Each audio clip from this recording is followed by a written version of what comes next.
Olá, amigos, estamos mais uma vez aqui no nosso canal Teologia Aplicada e queremos nesta tarde falar um pouco sobre um assunto que tem sido muito focado nesses últimos dias na internet, nas redes sociais, que é sobre o Islã, especificamente os muçulmanos e a sua religião. Mas para isso queremos recorrer ao livro da Bíblia, o Gênesis, o livro da origem, dos princípios. Vamos ler no livro de Gênesis, no capítulo 16, no verso 15 e 16, que diz assim: E Agar deu à luz um filho a Abrão. Abrão deu o nome de Ismael, seu filho, que tivera com Agar. Abrão tinha idade de 86 anos quando Agar lhe deu Ismael. É sobre isso que queremos falar. Para falar do islamismo, certamente a gente tem que ter a sua origem, a sua base, o seu princípio.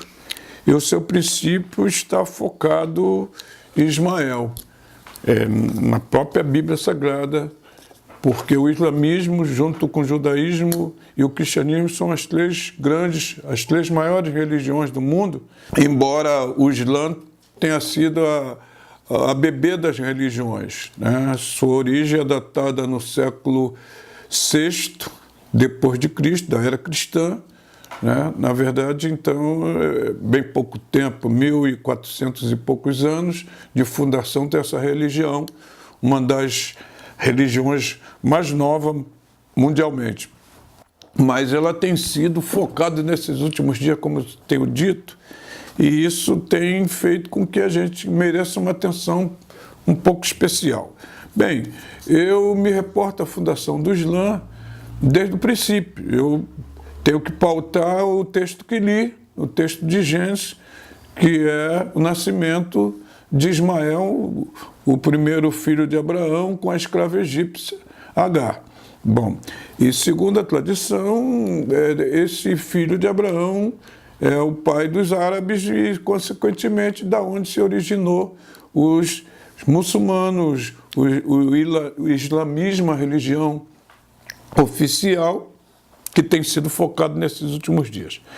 Primeiro, eu quero dizer que a gente tem muito pouca informação, eu tenho observado, o que me motivou a falar um pouco sobre essa religião é a falta de conhecimento que nós temos a partir do momento em que ela está crescendo, e isso deve-se dar uma atenção mais especial e um conhecimento mais aprofundado. Para isso, que isso me chamou a atenção e me interessou, né? Mesmo porque eu estudo ciência da religião e eu optei por esse tema para a minha formação na ciência da religião, que é um tema para mim muito abrangente e abundante.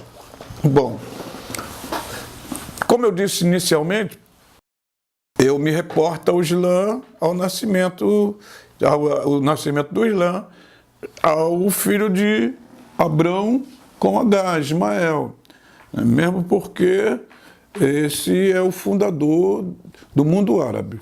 Eu li um texto interessante em Gênesis 16, que se nós lermos a partir do verso 1, até o versículo 16, que é o final desse capítulo, capítulo 16, do verso 1 ao 16 versículos. Nós vamos encontrar a história da origem de Ismael.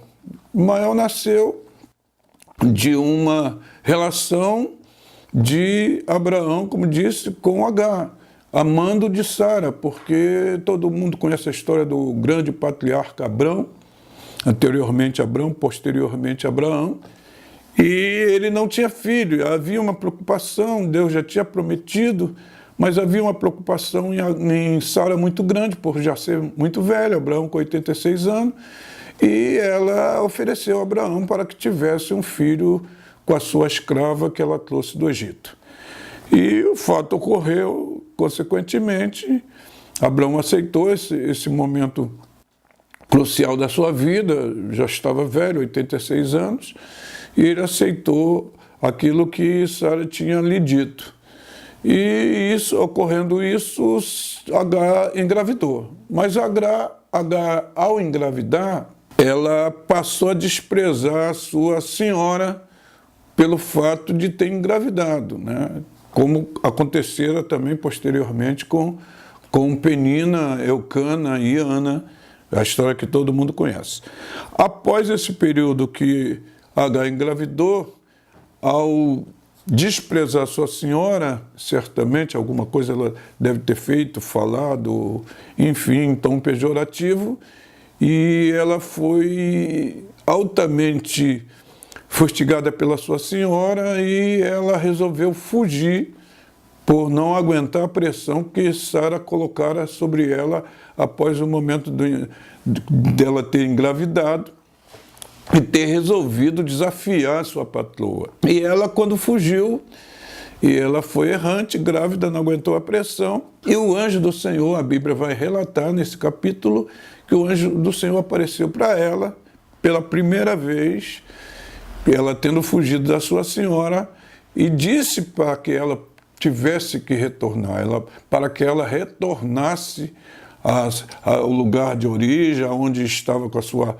senhora em Berseba, que Deus tinha um plano para com aquele menino que ia nascer, para que ela voltasse, esperasse o momento em que ela poderia sair dali, mas que Deus automaticamente tinha um plano para aquele menino.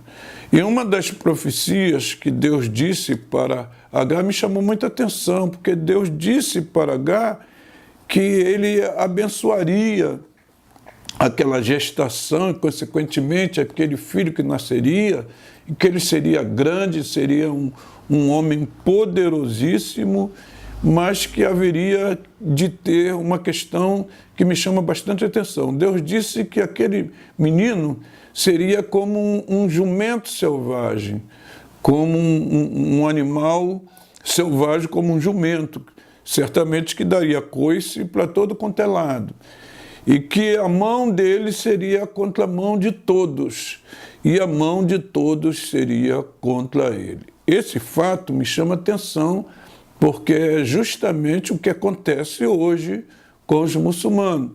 Os muçulmanos ele tem feito um litígio muito grande entre as nações, através das suas ações. Todo mundo tem uma preocupação muito grande contra os muçulmanos, contra o islamismo, né? Só em ver falar em muçulmano já há um repúdio quase que mundialmente. Então isso se deve também pelo fato de Deus ter dito essa profecia para ele, que ele não seria uma pessoa que agradaria às nações, que a mão de todos seria contra ele e, consequentemente, a mão dele seria contra todos. Então, eu quero me fixar nesse ponto. Bom, mas, como eu disse, isso não aconteceu de imediato, porque isso foi o período primitivo, observando eu, do nascimento do islamismo, ou da nação árabe, da onde surgiu o Islã.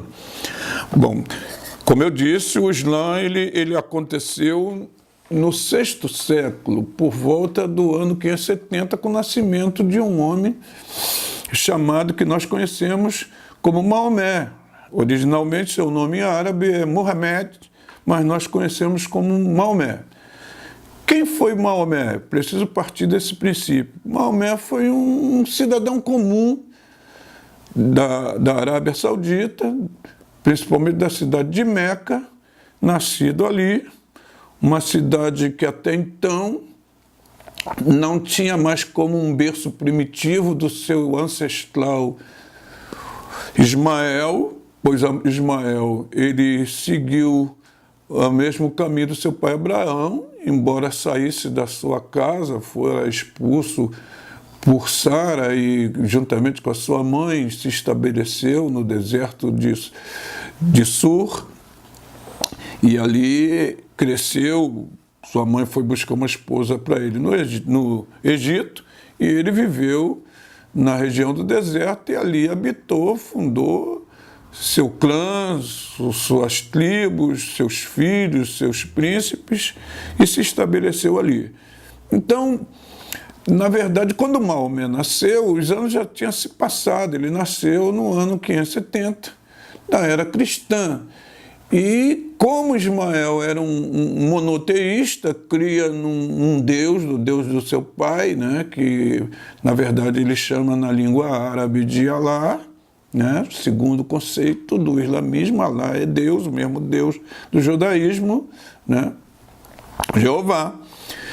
E, na verdade, na época que Maomé nasceu, a cidade que ele morou, que ele nasceu, que é em Meca, já tinha se distanciado dessa religião primitiva do seu ancestral Ismael. Já era um período em que os árabes eram terrivelmente politeístas. Era um centro cultural onde desenvolvia um comércio comercial. Era um centro comercial onde o comércio era abundante e de pessoas que vinham de várias regiões da Arábia Saudita para fazer transações comerciais em Meca. Mesmo porque ali, além de ser uma rota comercial, era também um dos maiores centros religiosos do politeísmo. O politeísmo imperou naquela cidade, trazido não sei por quem, mas o politeísmo era grande, havia ali um local de adoração, uma pedra que se sacrificava ao Deus Sol. Então era uma cidade muito politeísta e ela crescia assustadoramente com a relação do comercial que provinha desse culto pagão estabelecido naquela cidade. Muitos comerciantes ricos vinham ali e ali prestava o seu culto e deixava o seu dinheiro ali naquela região, movimentava o comércio, movimentava o mercado. E Maomé nasceu nesse cenário, de uma família humilde, muito simples, e logo cedo, me parece aos seus 6 anos, perderam seu pai e sua mãe. Era um homem órfão, e ele fora criado por um tio, mas miseravelmente muito pobre, sem estudo nenhum, mas cresceu um pouco mais, era um jovem muito belo, um jovem atlético, bonito, e ele, posteriormente, casou-se com uma viúva rica, chamada Khadija, e essa viúva, ao casar-se com essa viúva, após a morte de seus tios também, ele teve um outro estilo de vida. Passou de alguém tão pobre para alguém com uma condição social muito melhor do que ele tinha, e certamente isso lhe deu uma grande vantagem. Ele passou a ser dono de caravanas e dentro dessa questão virou um comerciante, e ele era um dos principais comerciantes das caravanas que tinham o seu comando, e ele fazia transações comerciais nas regiões primitivas ou das cercanias dos países que cercavam o lugar que ele habitava, que era Meca. E, posteriormente, a sua caravana tinha como rota Jerusalém. E ao entrar em contato com esse outro povo, Jerusalém, povo do estado, né, primitivo dos seus ancestrais, ele entrou em contato com a Torá, que era o livro sagrado dos judeus, e também naquele período o cristianismo estava bastante avançado, né? O cristianismo já estava avançado, era o período bizantino, e ele entrou em contato com a Torá, entrou em contato também com o cristianismo. Dali ele formou a sua ideia de um Deus monoteísta, de não politeísta, e ele começou a despontar-se no cenário e brigando com seu povo da sua cidade, que era um politeísta, e ele não agradou pelo fato de a ideia do politeísmo não só religioso, mas também trazia vantagens comerciais, e era o crescimento da cidade de Meca. E ele foi praticamente expulso e teve que sair da sua cidade e fugir para a cidade mais próxima, vizinha, chamada Medina. E lá ele teve ali o contato com os beduínos e iniciou a sua peregrinação espiritual, e meditações, jejum, prática de jejum e orações em uma caverna. E dentro dessa caverna, segundo ao que ele relata, ele teve ele viu ali uma teofania, uma aparição de um ser angelical com raios brilhantes, e ele fugiu de dentro da caverna porque a visão era muito forte para ele, mas essa visão, segundo ele, acompanhou até fora da caverna, e o ser angelical se identificou para ele como sendo o anjo Gabriel, e que estaria ali com uma missão, porque ele tinha sido escolhido para uma missão espetacular, porque ele seria um novo profeta de Alá, porque, na verdade, o mundo precisava de uma nova lei, e ele seria o responsável para trazer essa nova lei. E essa visão que ele teve, segundo o que relata da história de Maomé, perseguiu ele durante todos os seus 23 anos sequentes depois desse período, pois Maomé estava com já quase 40 anos, e ele pôde permear toda a sua vida, toda a sua história em volta dessas visões, da onde surgiu o seu livro que fundamentou a sua religião, que é o Alcorão. Então, segundo Maomé, o ser angelical o escolheu porque precisava de uma nova lei, trazer uma nova lei para a Terra, porque nem o judaísmo e o cristianismo, que eram as grandes religiões monoteístas, tinha falhado no concernente à lei que Alá queria que a humanidade observasse. E ele seria um novo precursor dessa lei, o novo profeta escolhido, né, de Deus para a transmissão dessa lei para a humanidade. E que ela viria no decorrer desses 23 anos que ele passou para escrever ou para fundamentar o seu livro sagrado, o Alcorão, da onde está toda a lei do islamismo, religiosa e política. Então, essa é a primeira história inicial de Maomé. Espero que vocês tenham gostado, mas, consequentemente, nos outros vídeos eu vou dar outras explicações de como veio a expansão do islamismo e do segmento da religião.